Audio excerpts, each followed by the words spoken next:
The second principle that I think is really helped change and transform my whole entire business. There was a point, guys, where it was just me and a business partner. We were doing our wholesaling business, and it was just us. We were wearing all the hats. We were out there just doing everything we could, and we ran fast. Right out of the gate, our big goal was we want to do $1 million in revenue. And so we went out there, in our first year, we did $1 million in revenue. And then we heard of all these other individuals that had team members that would go out and do that so that you could go spend some time on a beach and have a pina colada while your team's making you money. And so we're like, man, that sounds cool. So we jumped into this like, let's hire some team members. Let's get them over. The sad thing was, guys, we lacked leadership. We weren't prepared to have a team with us because we hadn't become individuals that would keep a good team around a long time. So we got into this right out of the gate. We hired an acquisition manager that would go out on the appointments and start putting homes under contract at a discount. And we would be working on the business versus in the business. You hear that all the time, right? People that scale are working on their business, not in their business. We let the team members work in the business while we just continue to grow this empire. I wish it was just as easy as saying that, but we heard those words and we're like, well, let's try it. Guys, we failed miserably. So I hope from this masterclass, you can learn from some of the things that we made mistakes on. The biggest one was this leadership, because we ended up hiring someone that was a decent individual. The issue was we weren't crystal clear on our vision and purpose, first and foremost, but more importantly, we hadn't become great leaders to lead someone down a path, to have that same drive, to have that shared that same vision, share that same purpose. We didn't have those leadership skills. And one thing that I always heard people say, and I would go to conferences all the time and I'd pay money for these conferences.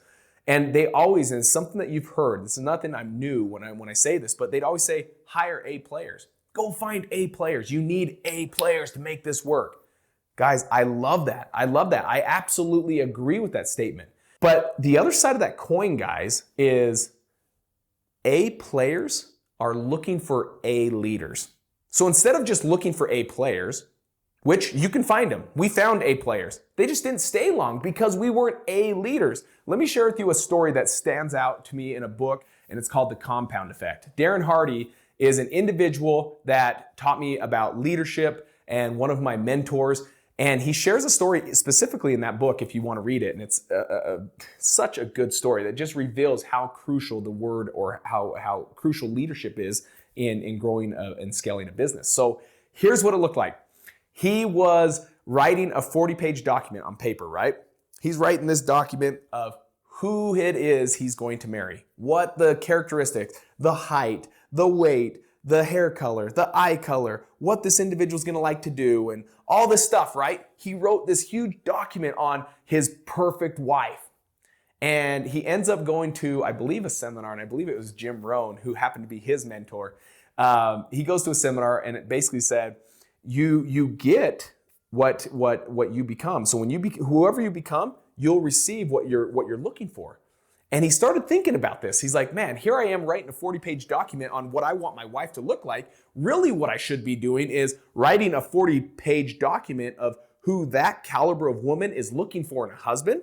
Let's write those things down. So a woman of this caliber, what is she looking for in a husband? He ends up writing this 40-page document on who he thinks he needs to become to find this perfect wife, the wife of his dreams. He writes the 40-page document and he goes to work. He starts becoming this individual on this 40-page document, one at a time. As he accomplishes each one of these things, he's out there trying to find his wife. Once he became the person in that 40-page document, within a short time, he found his perfect wife. His wife that he had been dreaming of his whole entire life. But notice what took place. He didn't go out and find her, and I will tell you, had he gone out and found her, he wouldn't have been worthy of a woman of this caliber. He wouldn't have been ready because she's looking for the same thing, an A player, an A husband, right? And so he had to become someone better himself first, and then he simply attracted the person that was also looking for an A caliber husband. Now, how do we tie this back into leadership? Those A players, they're looking for A leaders. So instead of just finding A players, you can find them, but they won't last. They won't stick around if you're not an A leader. So write down the qualities of an A leader. Read fantastic books. You got Jim Rohn, you got Darren Hardy, you got Tony Robbins. You got so many individuals out there, individuals that have grown big businesses that talk about leadership. John Maxwell is a great one I love about leadership. Go look at what type of individuals these individuals are. Go look at the caliber of individual this is. Go look at the characteristics this person has and start to mirror these individuals. And as you start to adopt these characteristics, what magically is going to take place is you're going to start to find your A players. You're going to start to attract them where they're actually going to come to you and say, hey, I would love to work for your business.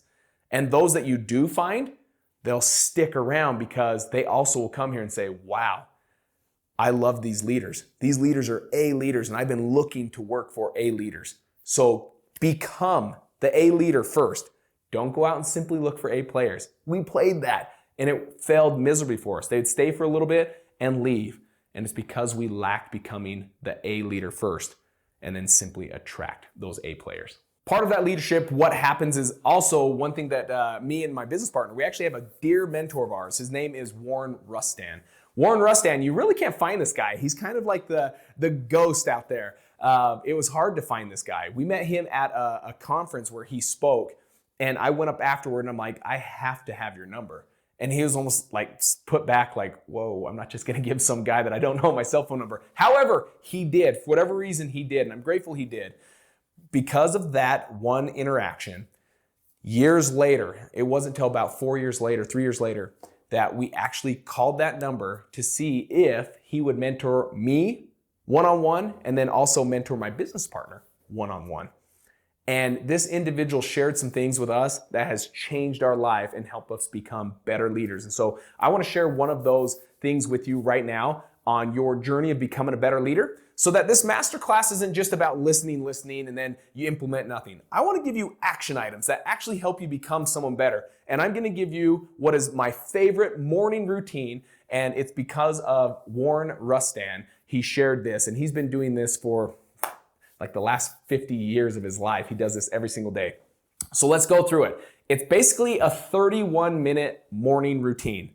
What happens is, let's say you're asleep.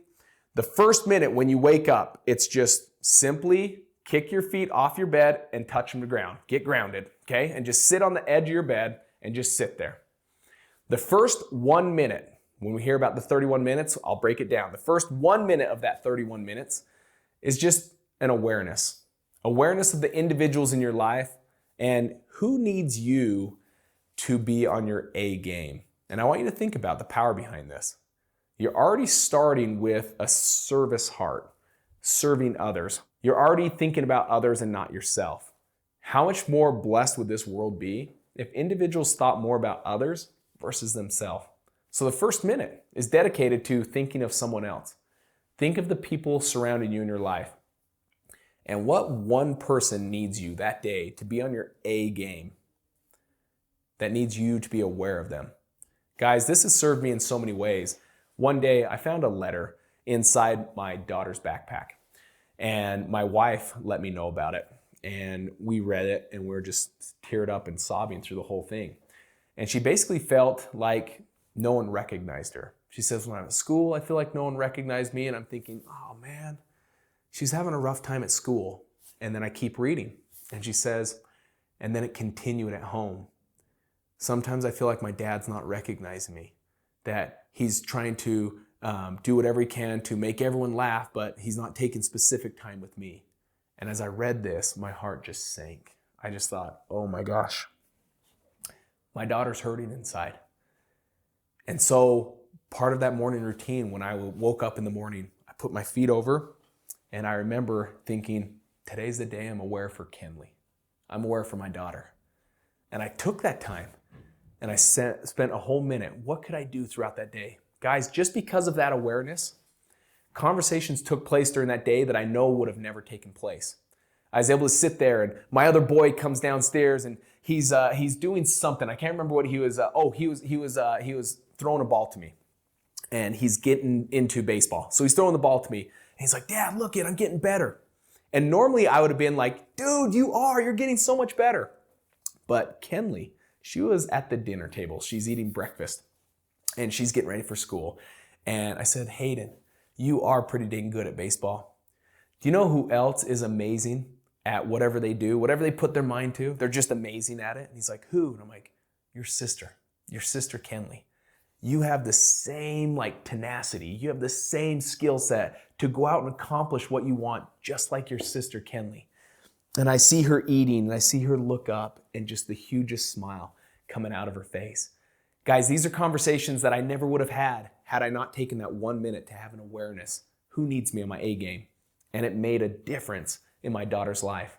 If you could do that every single morning, what would that look like for you? What would the people around you feel from you because you're aware of them? So take your first minute and just be aware. Who needs you on their A game? The next block is 10 minutes. 10 minutes, and that goes to gratitude. And you just think of all the things you're grateful for. Now, that sounds easy. Guys, 10 minutes, do it. You'll realize when you spend 10 minutes that you just sit there and think about what you're grateful for, you'll start to say things that you've never said before. You'll start to do things that you've never do.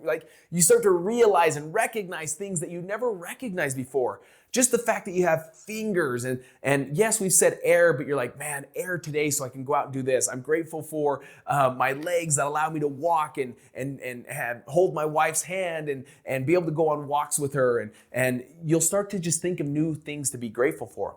And here was something he said to me. He says, Cody, this is my mentor, Warren Rustam. He says, Cody, what if tomorrow all you had when you woke up were the things you were grateful for the day before?